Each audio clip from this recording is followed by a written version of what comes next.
TB or not TB? That's the question in today's video. Hello and welcome everybody. It's Ryan here. Today we're talking about HIV related lung disease. A hot topic. Hope you and your family are well. Thanks for joining us. Here's the outline of our clinical talk today. We're going to be covering a handy clinical case and have a look at the variety of conditions that comprise HIV related lung disease. We're going to do an introduction and break the 7 ways down. Etiology, patient presentation, differential diagnosis, diagnostics, treatment and management, prognosis and complications. Then, of course, we're going to encourage some scripture. God bless you, and thank you for joining me today. Let's get stuck in, guys. 18-year-old man is brought into your clinic complaining of 2 weeks of progressive malaise with low-grade fever. He was unable to get out of bed this morning and to go to work. He has known HIV infection. He is not in any therapy. ARV naive. Watch out. He denies cough or sputum, chest X-ray shown on the next slide. Given his HIV infection and the high prevalence of TB in the man's neighborhood, you're concerned he has tuberculosis. Which of the following forms of TB? Disseminated extrapulmonary lymphadenous pleural or post-primary cavitatory? Nice question to ask. I'm sure you can see what's going on there. We'll talk about it later. Okay, so guys, the immunosuppression caused by HIV causes a whole truckload of pulmonary manifestations. Bacterial infections begin with HIV infection prior to the development of overt AIDS, and the frequency tends to increase as the CD4 count drops. Right, so it's inversely proportional relationship. As the CD4 drops, more frequent infections. Organisms are those commonly found in the community, with the exception of Pneumocystis jirovecii pneumonia, which occurs in more advanced disease. Right? Reductions in cell-mediated immunity, however slight, increase the risk for reactivation of tuberculosis, which often occurs before other opportunistic infections manifest. As immunosuppression worsens, other mycobacteria become very significant pathogens. Non-infectious causes of HIV-induced lung disease can indeed mimic infection and should be considered in the differential diagnosis. Guys, let's talk about etiologies. Let's talk about etiology, epidemiology, and risk factors. All right, so upwards of 70% of patients with HIV have at least one pulmonary manifestation.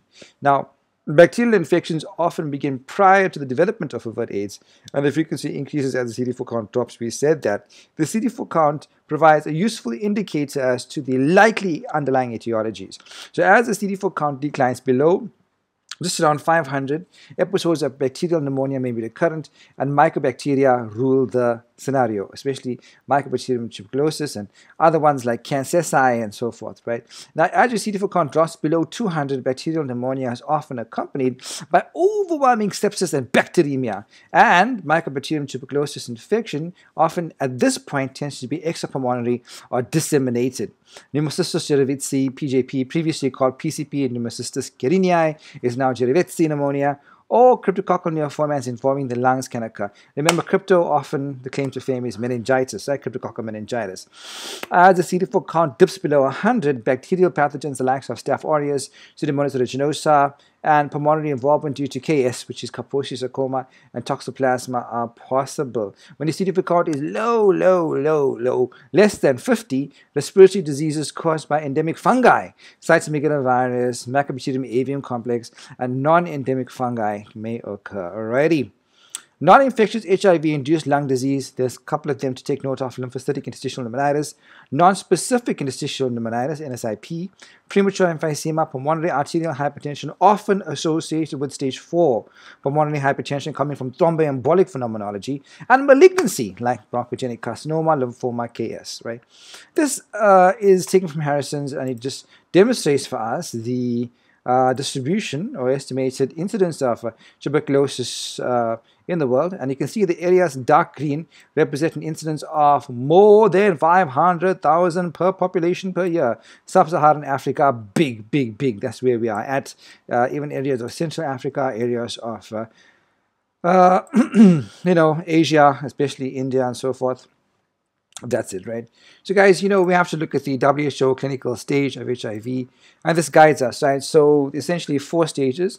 We got the asymptomatic primary HIV infection. Stage 1 just has, primary generalized lymphadenopathy. Stage 2, we have unexplained weight loss, herpes zoster, recurrent respiratory infections, usually bacterial pneumonias here, which are contained, and minor mucocutaneous manifestations. Stage 3 is where we're going to have severe weight loss, oropharyngeal leukoplakia, pulmonary TB, hello, right? Presumed bacterial infections, neutropenia, and so forth, right? But stage 4 is where your bacterial infections become overwhelming sepsis, right? And we have Pneumocystis cerevisiae pneumonia, recurrent severe or radiological bacterial pneumonia, extrapulmonary or disseminated tuberculosis, all right? Disseminated non-tuberculous mycobacterial infection, right? Those are just the conditions that affect the lungs, all right, at different stages.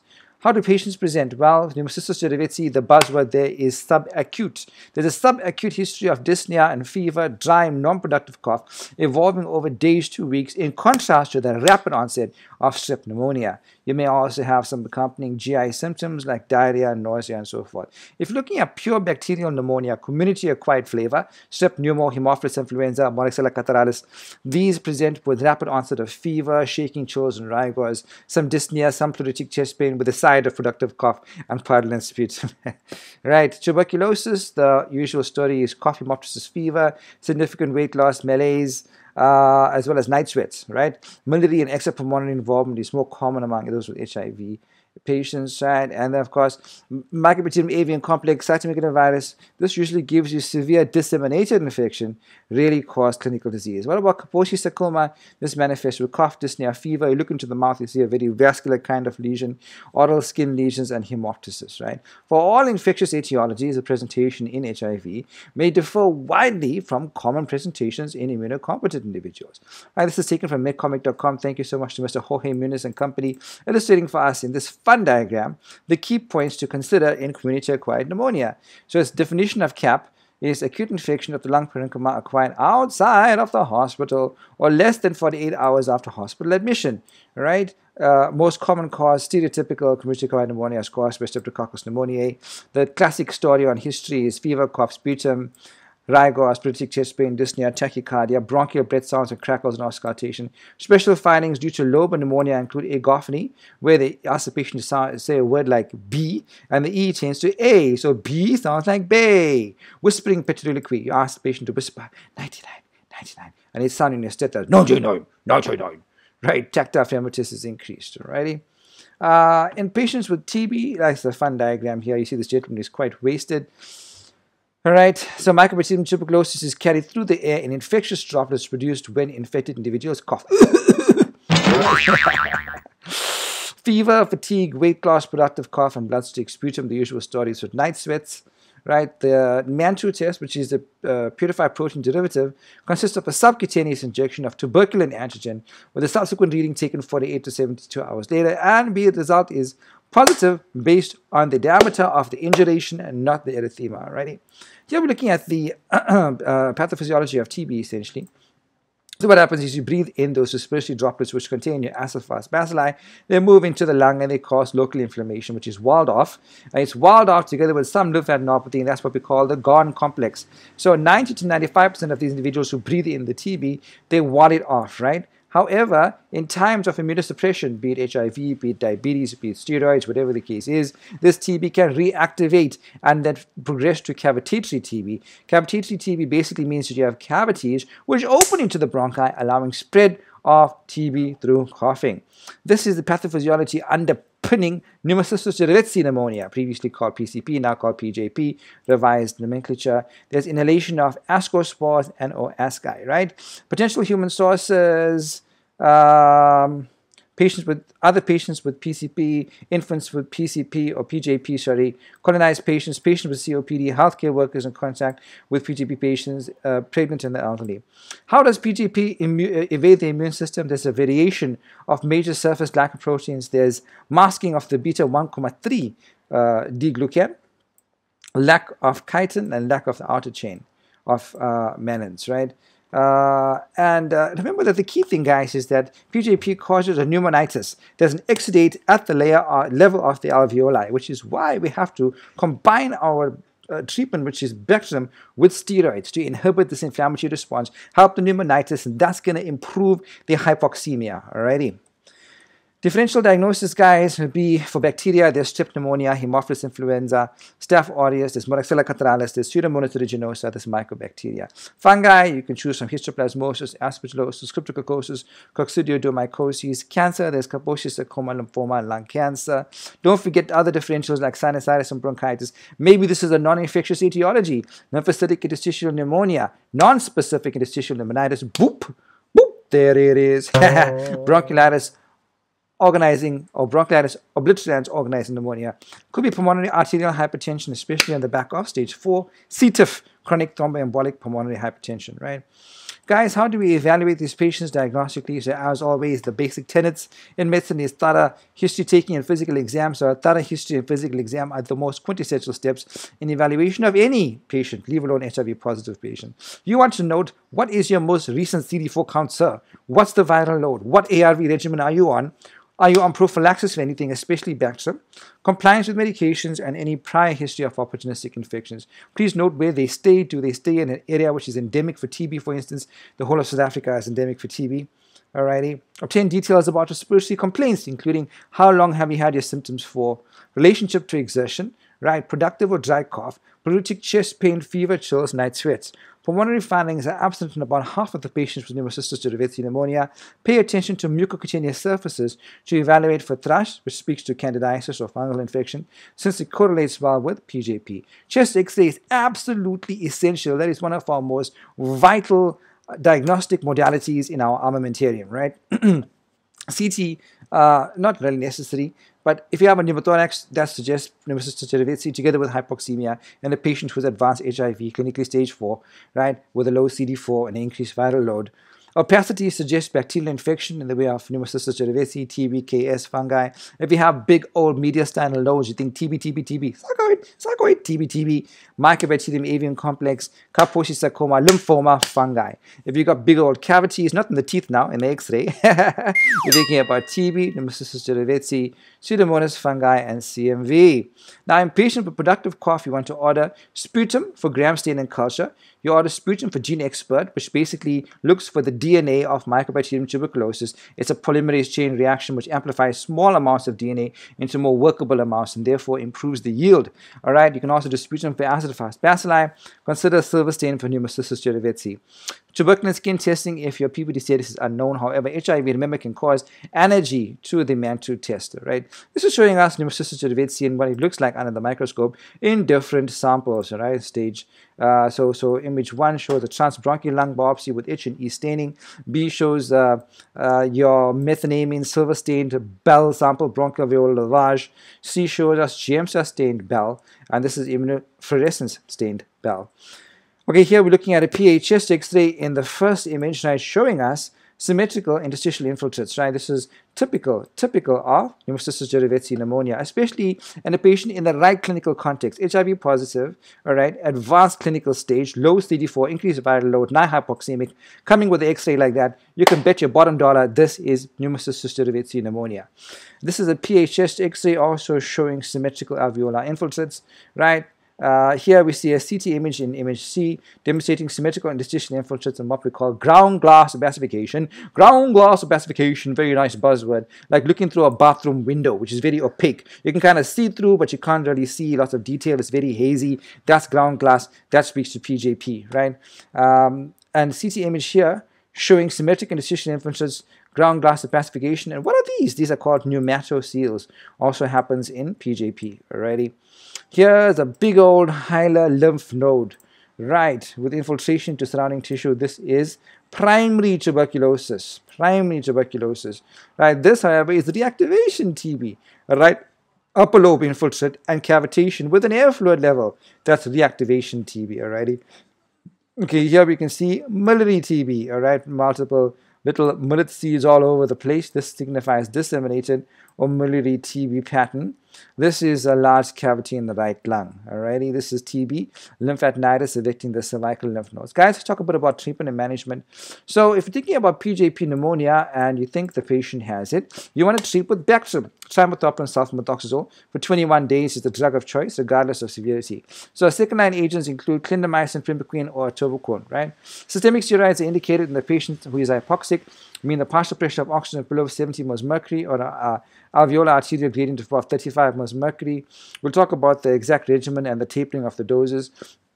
Lifelong prophylaxis with trimetsulfa, dapsone, or pentamidine is indicated in patients who have prior PCP or PJP or a CD4 count below 200. Alrighty. Bacterial pneumonia, you just treat with empiric antibiotics as per our community acquired pneumonia guidelines. Consider Pseudomonas coverage if your CD4 dips below 50, or if you're considering hospital acquired pneumonia. In disseminated fungal infection, for aspergillus and histoplasmosis, we go IV ampho or fluconazole for cryptococcal pneumonia. Lymphocytic interstitial pneumonitis and NSIP respond very well to systemic steroids. Pulmonary arterial hypertension may respond to IV prostacyclin in the heart. If the patient's hypoxic, obviously give them oxygen. If they have any reason to suspect the patient has pulmonary embolus, you do an ECG. It shows you sinus tachy, it shows you right ventricular strain, it shows you S1Q3T3, shows you a right bundle branch block, shows you a dominant RNV1, and you suspect, especially on the basis of a raised D-dimer and pulmonary hypertension on the echo, you want to go forth and do either a ventilation perfusion scan or a CTPA and check if the patient has thromboemboli in those lungs. Okay, here we're talking about who starts TB treatment. Nice to ask. This is taken from our South African TB guidelines. Patients who have bacteriological confirmation of TB in the way of gene expert, AFB smear, or TB culture. Patients with clinical signs and symptoms suggestive of TB, coughing, weight loss, night sweats, and or fever, with radiological evidence, with or without bacteriological confirmation. Right? There we use our TB drugs. We talk about the intensive phase and the continuation phase. The duration of the intensive phase, guys, 2 months. Duration of continuation phase, 4 months. Intensive phase, 4 drugs for 2 months. Rifampicin, isoniazid, pyrazinamide, ethambutol. Rifampicin, isoniazid, pyrazinamide, ethambutol. RIPE. Continuation phase is 2 drugs, rifampicin and isoniazid. That comes in 2 flavors, the 150-75 combination or the 300-150 combination. Right, and these are the respective dosages per respective weight classes. Alrighty, nice to talk about the common adverse effects of TB drugs. So we know that when it comes to anorexia, nausea, and abdominal pain, the poster child is rifampicin. You want to exclude DILI, which is drug-induced liver injury and hepatitis, and other causes of GI intolerance like non-steroidals, alcohol, GERD, etc. And you want to take rifampicin just before or after a meal or with a light snack at bedtime, right? Joint pains, look at pyrazinamide, good to do a uric acid level. Continue your TB drugs, treat symptomatically with non-steroidals, colchicine for acute gout. Peripheral neuropathy, the usual causative culprit is isoniazid. For this, we give concomitant pyridoxine 50 to 75 mg daily, can increase to 200 mg daily in HIV positive patients. Of course, we know rifampicin colors your secretions, your tears, and your urine orange or red. Just simply reassure the patient. When it comes to skin, itching, and rash, rifampicin, isoniazid, pyrazinamide are the culprits, depending on the severity of the rash. If it's just mild, itchy rash with no blistering, no mucosal involvement, no systemic involvement, simply give an antihistamine. If it's a particular rash, usually rifampicin is to blame. Check your platelet count. If the platelet count is below the normal range, simply stop the rifampicin. However, if you have a serious erythematous rash with fever, blistering, mucosal involvement, concomitant hepatitis, stop and rechallenge your TB drugs once the rash resolves. Should be done in hospital, right? Jaundice and hepatotoxicity, rifampicin, isoniazid, pyrazinamide, all can cause this. Do your liver function test. Check if the patient has drug-induced liver injury. Look at your ALT. Look at your total bilirubin. Exclude other causes. Stop and rechallenge TB drugs in hospital. Visual impairment or loss usually due to ethambutol because it causes a retrobulbar optic neuritis. Stop your ethambutol immediately and do not rechallenge. Thrombocytopenia or purpura, rifampicin is the culprit. Stop rifampicin and refer. Guys, in terms of treatment of TB, when it comes to special circumstances, in patients who have pre-existing chronic liver disease, especially those who use alcohol or those who have non-alcoholic steatohepatitis, do your baseline liver function. If it's normal, then no further LFT monitoring is required and TB treatment should be started. But if the liver function is elevated, especially your transaminases, but less than twice the upper limit of normal, start the TB treatment and monitor your ALT monthly and assess the patient monthly for symptoms. However, if your transaminases are greater than 2 times the upper limit of normal, TB treatment should not be started. Refer for investigation and management, right? Also, if your total bilirubin is above 40, right, then you also want to consider deferring or starting a liver-sparing treatment. In terms of renal impairment, guys, remember ethambutol is not nephrotoxic, but it is renally excreted. So the thing here is you want to give standard doses but prolong the dosing intervals. If a GFR is between 10 to 15 mL per min, you give the ethambutol every 24 through 36 hours. But if the GFR drops below 10 mL per min, every 48 hours. What about pregnancy? Standard TB treatment is recommended during pregnancy, but you should not exceed the maximum doses. Alrighty.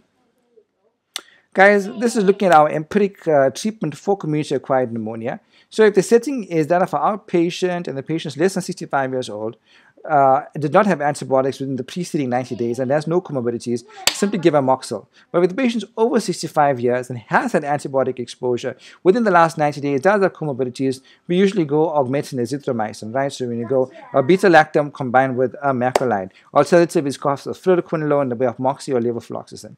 If it's an inpatient who has non-severe pneumonia as per our curve 65 score, we go azithro, or you go the same, fluoroquinolones. And the patient who has severe pneumonia in the ICU, you're going to probably consider a third-generation cephalosporin like Rocephin or amoxicillin clavulinate, which is augmentin, with a macrolide. Or you can consider moxifloxacin or levofloxacin as an alternative, alrighty? Guys, let's talk about triamide sulfur, Bactrim for treatment of PCP. We said a total of 21 days, and the dose is going to be 5 mg per kg trimethoprim plus sulfamethoxazole 25 mg per kg. It's generally 4 tablets QID for 21 days. Look out for fever, rash, cytopenias, hepatitis, and hyperkalemia. Right, and we go through this because of the pneumonitis that PJP causes. We have prednisone or methylpred, but generally we give prednisone 40 mg BD for the first 5 days, followed by 40 mg daily for the next 5 days, followed by 20 mg daily for the next 11 days. So we're tapering it off. And watch out for peptic ulcer disease, hyperglycemia, mood alteration, hypertension. Alternative agents to Bactrim include atorvastatin, clindamycin plus primaquine or pentamidine. All right, in terms of Bactrim prophylaxis for pneumonia, we use 1 or 2 tablets daily.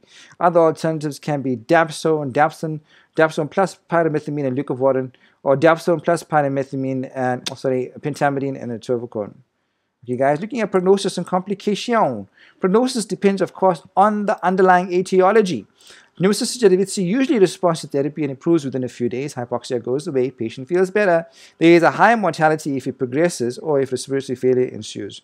Now, bacterial infections have higher rates of complications in the way of empyema and effusions and death in the general population. These patients are more likely to relapse. Pulmonary arterial hypertension has a very high mortality if untreated. Look out for stage 4, which is chronic thromboembolic phenomenology. Most HIV-positive patients may benefit from consultation with infectious disease specialists. So guys, coming back to our clinical case, remember this, just to jog our memory. We had a young man coming to you with a 2-week history of progressive malaise and low-grade fever. Can't get out of bed this morning. He is known HIV positive but ARV naive. He denies cough or sputum. X-ray is shown. And it shows a millet seed appearance diffusely.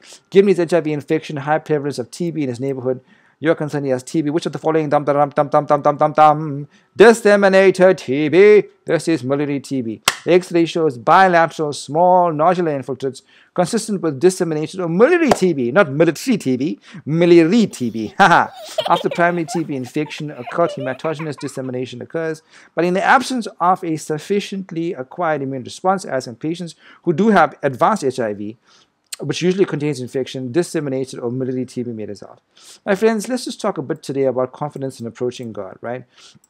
The book of 1 John 5:14 to 15 tells us, this is the confidence we have in approaching God, that if we ask anything according to His will, He hears us. And if we know that He hears us, whatever we ask, we know we have what we have asked of Him. If the truth be told, my friends, God is a good God. He is a loving God. He is a merciful and compassionate God. I pray that we will seek Him with all our hearts. And when we seek Him, the Holy Spirit will reveal to us His will for our lives. And when that happens, we will pray in accordance with His will, and we can be assured that He indeed will hear us. The Bible says in Philippians 4:19, my God will meet all your needs in accordance with His glorious riches in Christ. Is there anything God can't do? There is nothing. Let's put our hope in Him. These are my references. Thank you so much for joining me. We're going to be tackling a couple of interesting topics: congestive heart failure, malaria, pulmonary hypertension, myasthenia gravis, coming soon to a channel near you. You can catch me on Facebook. My page is entitled Internal Medicine Algorithms and Mnemonics. I'm also on TikTok. I'm also on Instagram. God bless you. Have yourself a fantastic day. I'll see you soon.